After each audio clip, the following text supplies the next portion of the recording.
The atmosphere shimmers with the crushing tension of a new reality, where the sky breeds absolute uncertainty. We stand at the precipice where traditional deterrence is rendered obsolete by the military tyranny of speed. The old balance of global power rested on a simple calculation that is now completely dead. This calculation died the moment the first hypersonic glide vehicle detached and skipped off the stratospheric layer. This technology defies the parabolic arc's radar's track, fundamentally rewriting the established rules of global engagement. The shift is profound, turning vast oceans that once protected superpowers into indefensible and open kill zones. We are witnessing the dawn of the prompt global strike era, where decisions result in instant impact. A strike can reach anywhere on the globe in 30 minutes, with zero warning and absolute devastation. To understand the gravity of this shift, one must look into the physics of the kill chain. Traditional missiles follow predictable curves, but hypersonics enter a chaotic and unpredictable glide phase within the atmosphere. At speeds exceeding Mach 5, the air turns into a sheath of superheated plasma around the vehicle. The plasma sheath absorbs radio waves, creating a blind spot that turns the weapon into a ghost. Even if radar punches through, the vehicle maneuvers, pulling high G turns that no interceptor missile can match. By the time ground radar sees the threat emerging over the horizon, the impact is mere seconds away. Consider the strategic nightmare facing a naval commander when the modern aircraft carrier's defenses are completely overwhelmed.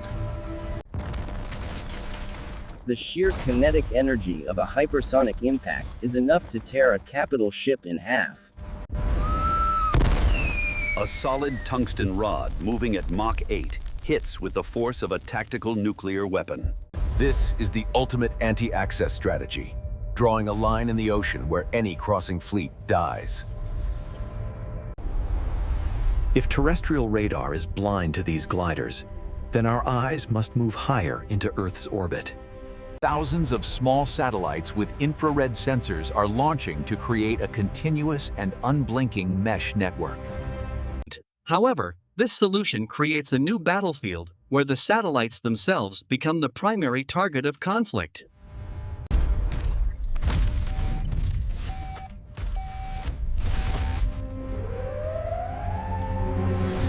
The war begins with blindness, as anti-satellite weapons and cyber attacks precede the arrival of the kinetic strike. Hypersonic weapons blur the line between conventional and nuclear systems, creating a terrifying ambiguity for national leaders. When a launch is detected, the defending nation has only minutes to decide if it is nuclear. The speed of the weapon compresses the decision cycle, forcing machine logic to take over human thought. Deep within research laboratories, we are moving beyond simple gliders to the air-breathing, scramjet-powered cruise missiles. Keeping a flame lit in supersonic airflow is an immense challenge, but the breakthroughs are happening now. The sky is no longer a sanctuary, but a friction-heated anvil where the future of war forms. This technological acceleration forces a complete rethinking of ground warfare, where dispersion becomes the only viable defense. We are seeing the development of strategies designed to sabotage supply chains before the first engine ignites. The Arctic is becoming a critical corridor, as the shortest path between nuclear powers is the pole. Hypersonic glide vehicles using this polar trajectory can bypass traditional missile defense radars oriented east and west. The psychological impact is massive, creating a sense of inevitable vulnerability that hangs over every command center. Ultimately, the rise of hypersonic warfare represents a destabilization of the global order by compressing time itself. The silence we hear is not peace, but merely the deep breath taken before the violent plunge. The loop is closed not by human hands, but by silicon chips processing data at light speed. Generals become mere spectators, watching screens as autonomous systems engage in a war of rapid millisecond reactions. We trust the algorithm to distinguish between a solar flare, a system glitch, and a thermonuclear warhead. This reliance on machine logic introduces a terrifying fragility into the architecture of our global nuclear security. To counter the glider, engineers are turning to directed energy weapons, firing invisible lasers at the sky. But the atmosphere itself fights back, as clouds, dust, and turbulence scatter the beam, weakening its power. The energy required to burn through a heat shield requires capacitors on the size of a small building. Electromagnetic railguns offer another solution, using magnetic fields to accelerate solid tungsten projectiles to Mach 7 speeds. Yet the physics of friction destroys the barrel after a few shots, making sustained fire nearly impossible. The economic asymmetry is stark, as a $1 million missile forces the defender to spend billions on shields. Attackers will not fire just one, but swarms of cheap decoys to exhaust the expensive interceptor magazines. In this saturation scenario, the defense runs out of bullets long before the offense runs out of targets. Beyond the glider lies the Scramjet cruise missile, an engine that breathes fire while screaming across continents. It inhales air at supersonic speeds, compressing it without moving parts, a feat of pure aerodynamic sorcery. The challenge is thermal management, as the engine walls glow white-hot, threatening to melt the airframe instantly. Building these engines triggers a desperate global hunt for rare earth elements like rhenium and specialized ceramics. Mines in Africa and mountains in Asia become strategic flashpoints, guarded by mercenaries and monitored by satellites. Intelligence agencies wage a silent war of sabotage against the supply chains that feed these hypersonic foundries. As the atmosphere becomes contested, the battlefield expands upward, turning low Earth orbit into a pressurized front. Hunter-killer satellites stalk their prey in the vacuum, waiting for the command to sever the enemy nervous system. A war in space risks the Kessler syndrome, where cascading debris traps humanity on Earth for centuries. A single collision creates a shotgun blast of shrapnel that shreds every sensor and satellite in orbit. If the eyes in the sky go dark, The commanders on the ground are left fighting blind. The oceans are no longer hiding places, as sensor networks turn the transparent water into a glass house.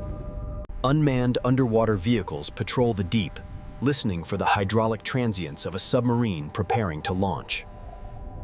We are updating the dead hand systems, ensuring retaliation occurs even if the entire command structure evaporates. The human element is being scrubbed from the loop, replaced by cold logic that lacks moral hesitation. There is no pilot in the cockpit to feel the G-force or question the validity of the order. Altitude. The psychological burden shifts to operators in air-conditioned containers, disconnecting the killer from the reality of killing. We sell the public an illusion of surgical precision, promising wars that only kill the bad guys. But a hypersonic impact creates a shockwave that does not distinguish between a combatant and a child. When the battlefield is everywhere, the distinction between the front line and the civilian home completely vanishes.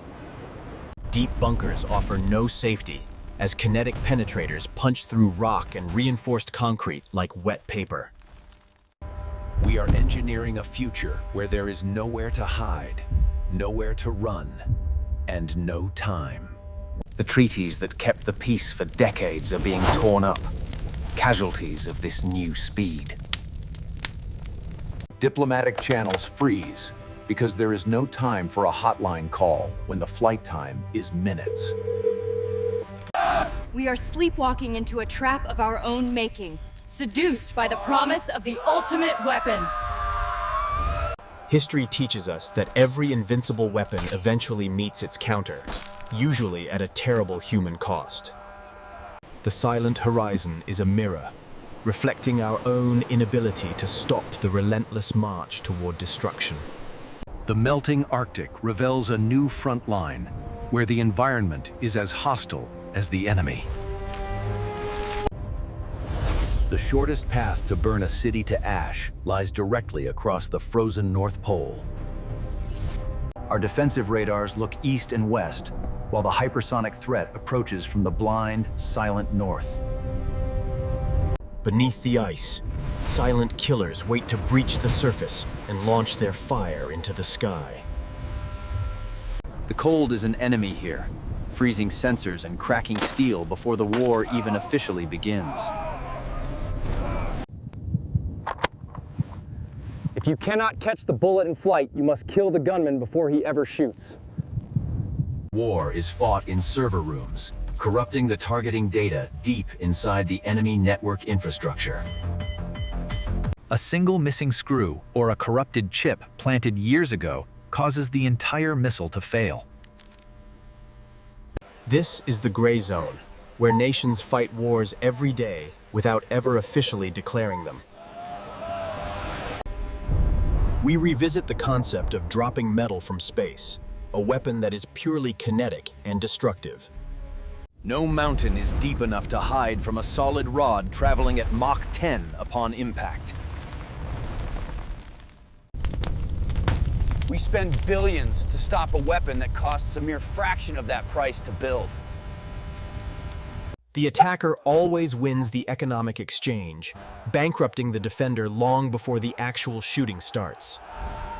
It is not just superpowers. Smaller rogue nations are now buying these fast tickets to the game. Regional powers seek the speed to hold the world hostage, changing the balance of local terror. The glorious era of the aircraft carrier may be ending, sinking under the sheer weight of speed. Fleets must now scatter, hiding in the electronic noise of commercial traffic to survive the strike. Warships may soon be disguised as freighters, hiding their heat signatures to avoid the orbital eyes. We deploy inflatable balloons that look like destroyers to a radar, drawing the hypersonic fire away. The missile decides what to hit, distinguishing a fuel tanker from a carrier in mere milliseconds. We are giving machines the authority to kill, removing the hesitation of the human conscience entirely. The only thing faster than a hypersonic missile is a photon of laser light traveling instantly. But lasers need power. Massive generators that are heavy, vulnerable, and very hard to hide effectively. The air blooms, scattering the laser energy and protecting the incoming missile like a hazy shield. Magnetic rails shatter under the strain, a promising technology that is still always coming tomorrow. High-power microwaves cook the electronics of the missile, frying its brain while it is mid-flight. But the missiles are hardened, shielded in Faraday cages to resist the intense electronic assault. Every defense breeds a better offense, a spiral that only ends in a total catastrophe. The diplomats are quiet because they do not understand the physics of this new world order. The ABM treaty is dust, the INF treaty is gone, and there are no guardrails left. A simple test launch looks like a first strike, triggering a war that no one wanted. If you think they are launching, you empty your silos immediately to avoid losing your arsenal. The dual-threat missile creates a guessing game with the highest stakes that are seemingly imaginable. Is it conventional high explosive or a nuclear warhead? You only find out when it detonates. Have we reached the limit of what materials can withstand in the atmosphere without failing? Carbon nanotubes and ceramic mattresses are the new steel, holding the weapon together under stress. Active cooling pumps fuel through the skin to to stop it from melting like wax in heat. Comms are lost in the plasma, so the missile is alone, autonomous, and completely lethal.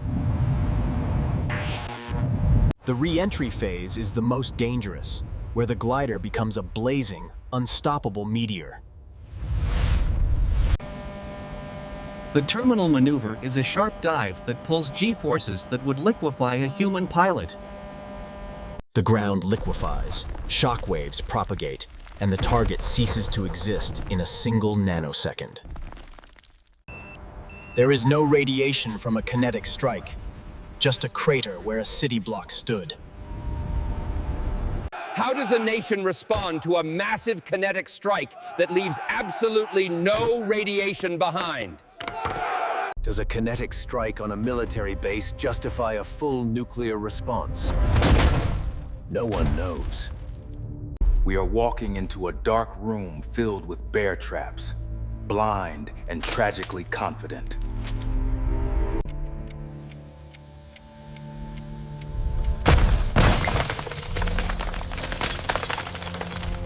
Diplomacy requires time to breathe, but hypersonic warfare suffocates the political process in a matter of minutes.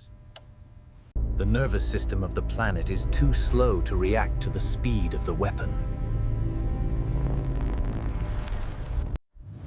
Game theory dictates that if you cannot defend, you must attack first to survive the initial exchange. This creates a prisoner's dilemma where both sides choose escalation because the risk of trust is fatal. National sovereignty becomes a fragile concept when a border can be violated at 20 times sound speed. The psychological terror of the weapon is that it arrives before the sound of its own approach. The sonic boom alone from a low-altitude pass creates a shockwave capable of shattering city infrastructure. We are compressing the OO to A loop, observe, orient, decide, act, until the human is completely squeezed out. The man in the loop becomes the man on the loop, a mere supervisor of automated slaughter. Automation guarantees retaliation, creating a machine-to-machine war that continues long after the humans are all dead. The legacy systems of the 20th century are rusting monuments to a slow style of warfare. Even the most advanced stealth bombers are too slow when the enemy missile moves a mile per second. The Pacific Ocean, once a vast protective moat for the United States, has evaporated into a pond. Panic becomes the default state of the operator, knowing that every blip could be the final one. We celebrate a successful interception of a decoy while the real warhead vaporizes the command center behind us. The cost-exchange ratio is unsustainable, bankrupting national treasuries in a futile attempt to buy perfect safety. We pour resources into the sky while the society we are protecting crumbles on the ground below. Particle beams offer a glimmer of hope, stripping electrons from the air to create a lightning shield. But mastering lightning is difficult, and the weather gets a vote in whether the weapon works today. Experts warn that this technology is destabilizing, yet every major power feels compelled to join the race. We are passing the baton of extinction from human hands to the cold, unfeeling grip of automation. From orbit, the end of the world will look like a silent flash, beautiful and terribly final. History is a sequence of better ways to kill, and hypersonics are the current apex of efficiency. The guilt of the inventor is a tale as old as Oppenheimer, now replayed at Mach 5. We have mastered the fluid dynamics of the atmosphere only to destabilize the dynamics of human civilization. Public protest is irrelevant against a weapon that launches and strikes before a sign can be lifted. The doomsday clock ticks forward, urged on by engines that turn seconds into a precious, scarce commodity. There are no safe zones left. No neutral corners where humanity can hide from the reach of war. We dream of impenetrable domes, but the physics of the sword are currently stronger than the shield. It is a marvel of engineering, a beautiful machine designed for the ugliest purpose imaginable to man. Leaders meet on screens, separated by distrust and the knowledge that they can destroy each other instantly. Once the booster ignites, there is no recall, no abort, and no way to say, "I'm sorry." Life continues in fragile normalcy, oblivious to the sword of Damocles hanging by a thread above us. That thread is fraying, worn down by geopolitical friction and the heat of a new arms race. Electronic warfare creates ghost fleets in the sky, exhausting the defenders who chase phantoms until they collapse. The air superiority fighter is a knight without a horse, useless against an enemy he cannot catch. We are building a planetary alarm system, but an alarm is useless if you cannot stop the fire. The reflection in the water shows a future where our coastal cities are held hostage by speed. The prelude to the strike is the blackout, the silence of the grid before the noise of impact. We must remember that this thin blue line of atmosphere is the only thing shielding all life. Turning that shield into a weapon of war is an act of profound and suicidal negligence. The brightest minds of a generation are devoted to building faster ways to end their own future.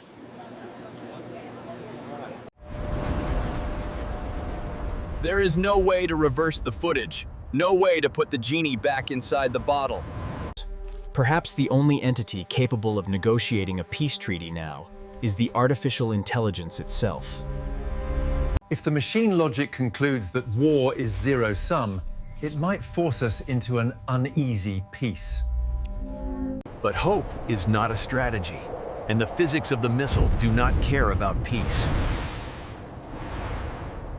We listen to the stars for signs of life, while preparing to extinguish the life on Earth. The legacy we leave is a sky filled with terror, a ceiling made of invisible, instant death. This is the reality of the silent horizon, where the danger is unseen until the final moment. The death of radar is not just a technical failure. It is the blindness of our civilization. From a distance, the Earth looks peaceful, masking the webs of kill chains that wrap the globe.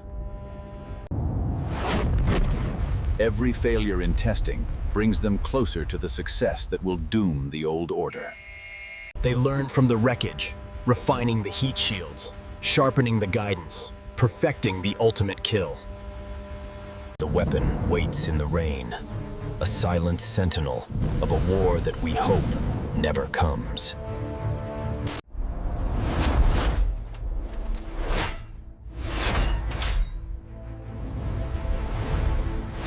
If we are unlucky, the engines will light, and the 30-minute countdown to the end begins. There will be no time to evacuate, no time to say goodbye. Only the blinding white light. The radar screens will remain clear even as the sky burns, the final irony of the age. From Kitty Hawk to the edge of space, we have turned the miracle of flight into a curse. The lights go out in the lab, but the ideas released there can never be put back in the dark. We are tracing the invisible lines that will one day burn across the heavens in fire. Look up at the night sky and realize that the sanctuary of the heavens is now gone. The ghosts of the next war are already up there, practicing their flight paths in the dark. They practice evading our eyes, ensuring that when the moment comes, we will be completely blind. The sun sets on the era of interception, bringing a long night of vulnerability to the world. We are building the tools of our own demise, mesmerized by the speed of our own destruction. The margin for error is 0, the time for decision is 0, and the warning is 0. In the aftermath, speed will not matter, only the silence of the ashes that remain behind. There is no shield for this spear. No wall high enough to stop the hypersonic glide. Geography is irrelevant, distance is dead, and the map has been rewritten by the laws of physics. We trust our lives to the algorithms, hoping the machine is smarter than the men who made it. The oceans are no longer moats. They are merely the launch pads for the end of the world. The horizon is no longer a line of safety, but the edge of a dangerous precipice. It moves faster than thought, a blur that signals the violent birth of a new geopolitical reality.